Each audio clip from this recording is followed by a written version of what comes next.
All right, let's come on back. We are going to be in Numbers chapters 34 and 35 tonight. And you see the context there. God defines the exact borders of the promised land and appoints leaders to divide it among the tribes. He then commands the tribes to give the Levites 48 cities with pasture lands, including 6 cities of refuge, where accidental killers can flee for safety until the high priest dies, while deliberate murderers must be executed. These chapters highlight God's faithfulness, provision, and perfect balance of justice and mercy. Before we go into chapter 34, anyone have any recollections of chapter 33 or 32? In 33, where it talked about driving out the inhabitants, and they did not do it. And what happened if they didn't? And it continues to plague them to this day. That's right. We looked on the map book's right over there. And today we're still having those issues in those same spots. West Bank, Gaza. So God said, I will bless this place, but if you don't do what I tell you, it'll actually be a curse. Right? And it shows that God says what he means and means what he says. And he does it. And he did it. And it's still today, 3,000 years, 4,000 years later, still an issue. It seems he knew they weren't going to, or he wouldn't have mentioned that. Yeah, I know. I mean, there's always the two realities. God knows exactly what's going to happen, but also he presents it to us as if there was a choice in the matter. Here's the deal. Right. So, all right. So let's begin. Chuck, would you read verses 1 through 15 in Numbers 34? Then the Lord spoke to Moses, saying, command the children of Israel and say to them, when you come into the land of Canaan, this is the land that shall fall to you as an inheritance, the land of Canaan to its boundaries. Your southern border shall be from the wilderness of Zin along the border of Edom. Then your southern border shall extend eastward to the end of the Salt Sea.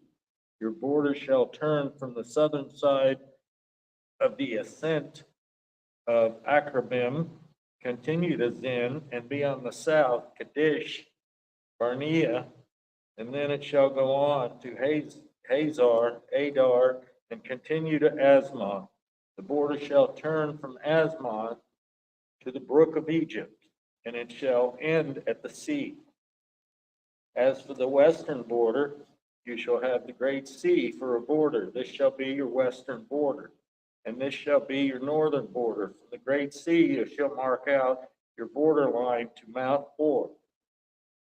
From Mount Hor you shall mark out your border to the entrance of Hamath. Then the direction of the border shall be towards Adad. The border shall proceed to Ziphron, and it shall end at Hazar Enan. This shall be your northern border. You shall mark out your eastern border from Hazar Enan to Shephem. The border shall go down from Shephem to Riblah on the east side of Ain. The border shall go down and reach the eastern side of the Sea of Chinnereth. The border shall go down along the Jordan, and it shall end at the Salt Sea. This shall be your land with its surrounding boundaries. Then Moses commanded the children of Israel, saying, this is the land which you shall inherit by lot, which the Lord has commanded to give to the 9 tribes and to the half tribe.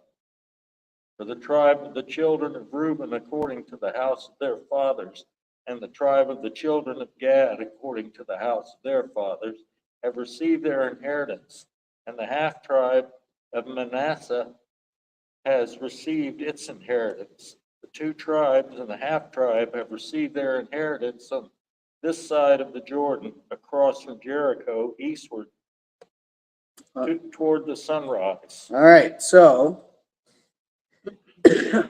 why did God give such exact boundaries for the promised land? Why do you think? So they would stay within their boundaries. Okay, so there would be boundaries. They would know where the boundaries are. What did he say? What was the words that were used here in the description of these locations? How did he describe them to them? How are they to determine, and then what are they called in reference to ownership? How did they come about owning them? You talking about inheritance? Yes, right? So what does that mean? Who are they inheriting them from? God, From God? Yeah. So this is the promise. God is saying, this is my land. Your inheritance is what I'm giving you. Did they earn it? No. No, it was a free gift, a mercy gift, a grace gift. This was the free giving of land to these people because God owned it and he had the right to give it. And he's the one who is the authority over it, right? So the boundaries are important.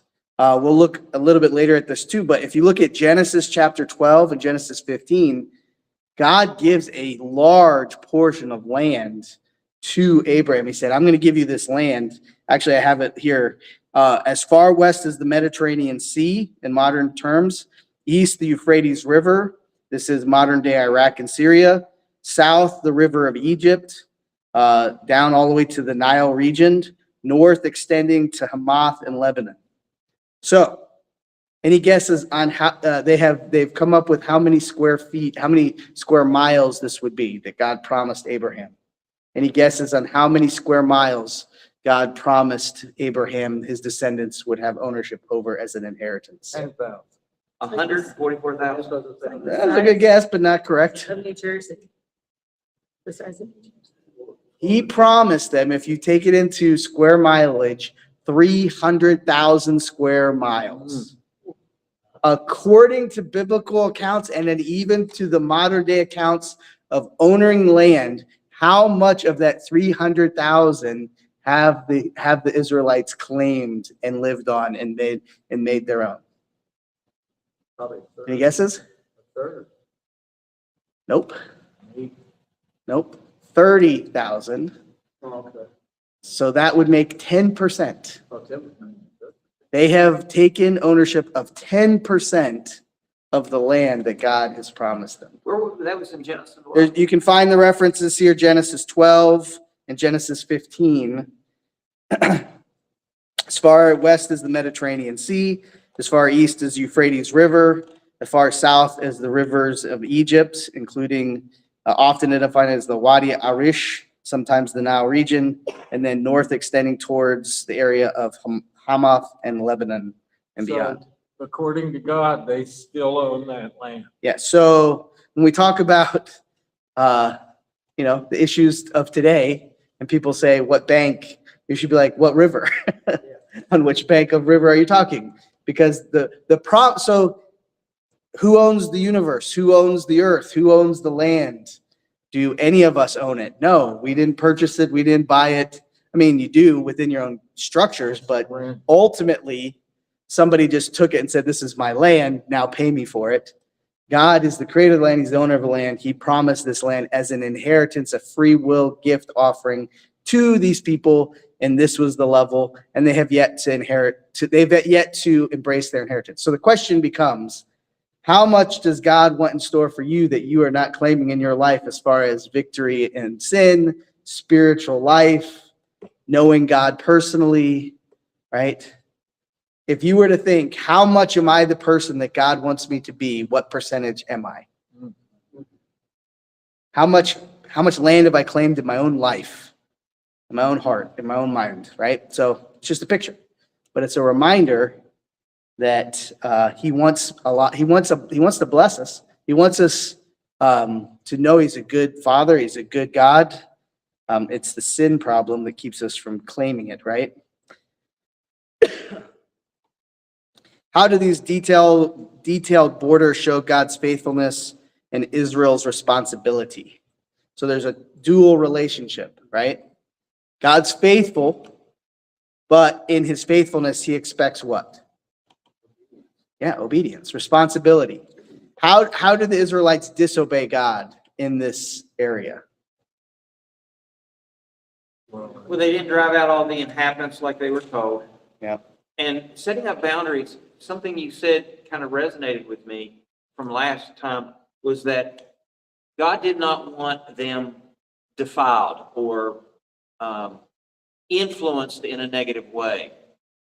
And so, and they didn't kill those people, and they were. So boundaries also does that. When you have an inheritance and you set up boundaries, it keeps you from being homogenized with other cultures that are going to influence, because the Messiah is going to come out. You know, the law was given, the Messiah. So he was wanting to keep them as pure as he could. Yes. So setting up boundaries sometimes does that. Yes, and I would also add to that, these boundaries indicate that God does want other nations to exist, right? The fact that he doesn't say, I'm giving the whole world as your boundary. He gives them specific locations, I believe, because what he's saying is, I want every tribe, tongue, and nation to come into my kingdom and be part of this. The Gentiles are included. Here's the portion I'm giving to you, right? And they still have yet to embrace that. But we look at it and say, then God desires for every tribe, every tongue. That's why we do missions work. That's why we send people to unreached people groups, because we desire everybody to be able to hear the gospel, come to Christ, and be part of that kingdom. Okay, so this that I just read, all Yeah. the boundaries that are here. This is are different. This No. is a different. This set is of this is boundaries. limited, because this is like when they're just getting in, and he's beginning to say, here are your new boundaries. All right, 12 tribes. You need to divide this up by lot, right? And remember, we read about this in the other chapters. It had to do with size of the people group. It had to deal with how much, shepherding, how much animal livestock. Who's the one group that doesn't get land in this so far? Levite. The Levites, right? So this is the dividing of the nation of Israel to the 12 tribes of Israel. Okay, but this is not the 300,000. No, this is the beginning of the establishment of the nation. So, but this is still a large portion of land. It's not that large, but the promise was not just given to them here. The promise was given to Abraham, and he was very direct in his promise. So, all right, let's continue on. Any other thoughts on that part, on those boundaries? I was just wondering, if God gave them that inheritance, I just wonder if at any point, even in the book of Revelation, that it's ever fully fulfilled. Yeah. I'm assuming when Christ reigns on the throne of David, that is the boundary line. But I think the bigger picture is the gospel is available to the whole world. How much percentage of the world is receiving the inheritance of the gospel? The greatest inheritance of all is not land. It's salvation. And salvation, so this is a bigger picture of, I would say probably if you estimated how many people truly received the gospel when heard, it's probably around 10%, right? So I think there's a correlation between, C.S. Lewis says that we're far too easily satisfied. People get satisfied with retirement. They get satisfied with comfort. They get satisfied with pleasure. And he says, it's like you're playing in the mud when there's a wonderful holiday available for you, but you'd rather just stay in the mud. And all of this is a picture. Christ has established that we may know him and be in his kingdom, and he is offering us eternal life, and he's offering us to be forgiven of our sins and to be cleansed. But why then would we ever choose a temporary life? And yet it seems wide is the path that leads to destruction. Many are there that go by it. The fool says in his heart, there is no God, and the cross is foolishness to those who are perishing. Right? All those things are aligning with this. All right, let's go ahead. Tommy, would you read 16 through 29? And the Lord spake unto Moses, saying, These are the names of the men which shall divide the land unto you. Eleazar the priest, and Joshua the son of Nun. And ye shall take one prince of every tribe to divide the land by inheritance.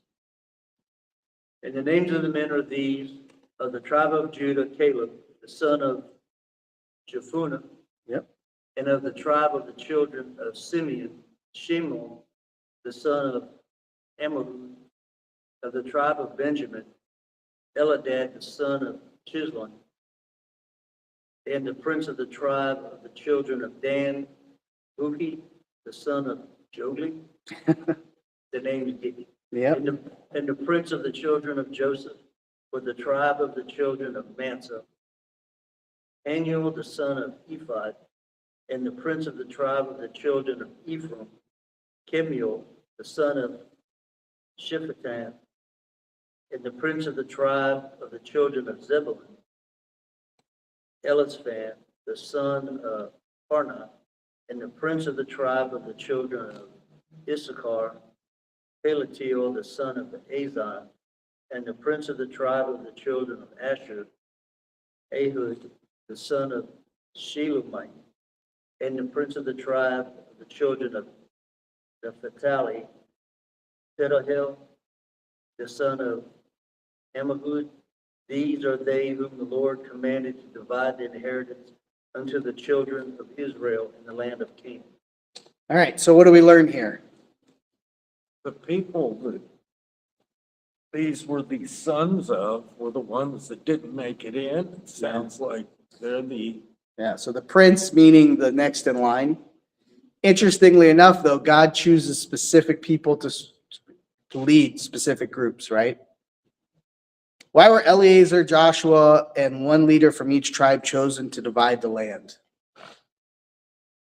What was God doing? What was the purpose of this? establishing rank and file. Yeah, and also, who has authority has responsibility.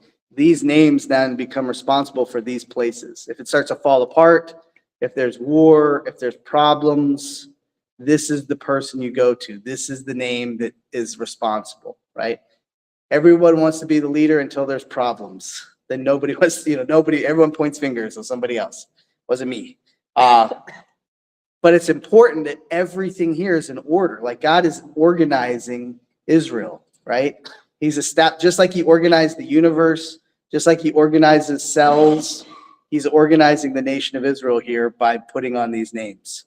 What does this section teach us about fairness and shared leadership?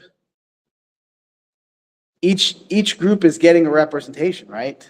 All 12 are getting representations. So one of the things is you're reading that, and this is an interesting point. So we say Jesus, but what should we say? Probably.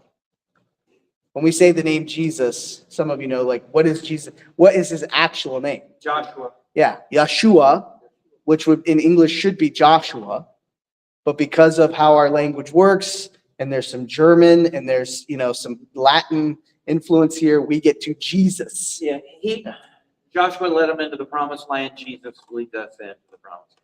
But my thing is, Jesus is a name a child can hear and know, right? Matthew, Mark, Luke, and John are names children can remember, right? When God was choosing the people, like think about names and how important it is to know a name. What if he would have chose Shelemai or Naphtali or Pedaleth or Amuhid, like let's turn to Amuhid. There are some Old Testament names that are hard, but think about our gospel. The joke is you go to the Middle East and you're finding a Matthew, a Mark, a Luke, and a John.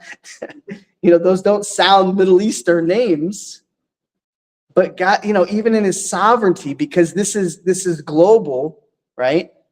This is international. These names people can learn. They can say them in their dialect, and they're easier than really, Zerubbabel or some very long, hard name. That's just a practical thing, but I think it's interesting, right? Because as you go through that, you're more focused on saying their names right than think about who that person was or is.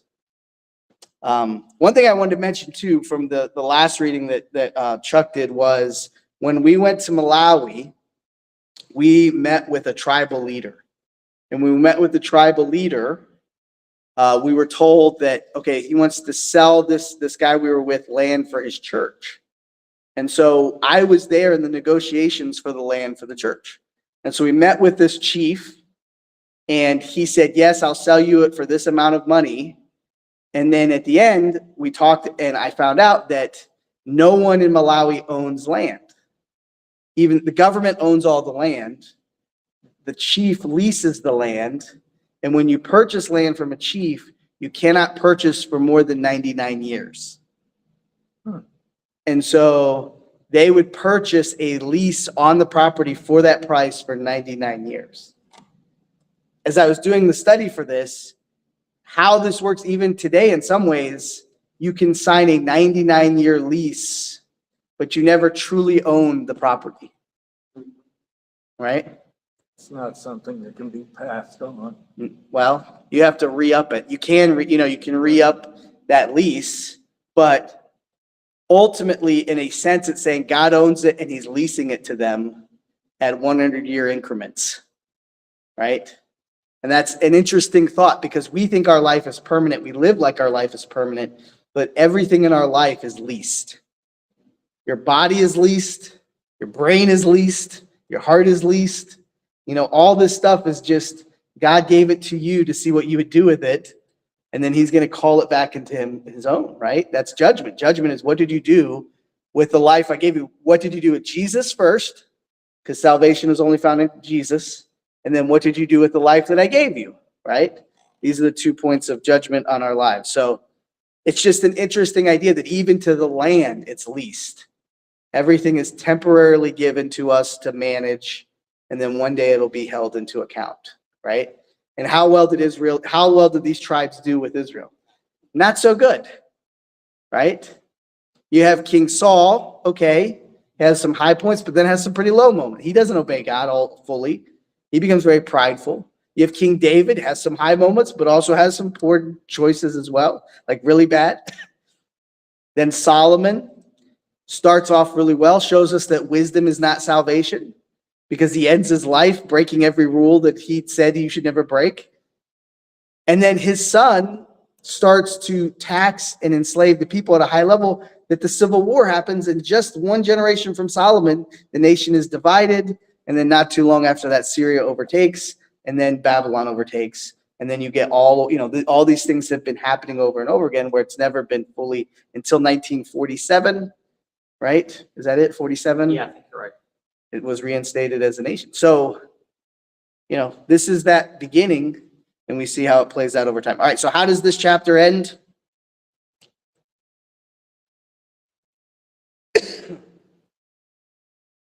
Divided the inheritance. Yep, they divided it between the tribes. They casted lots for ownership, and they named who were the leaders, right? The names of the leaders were given. All right, let's continue on. Chuck, if you would read chapter 35, 1 through 8.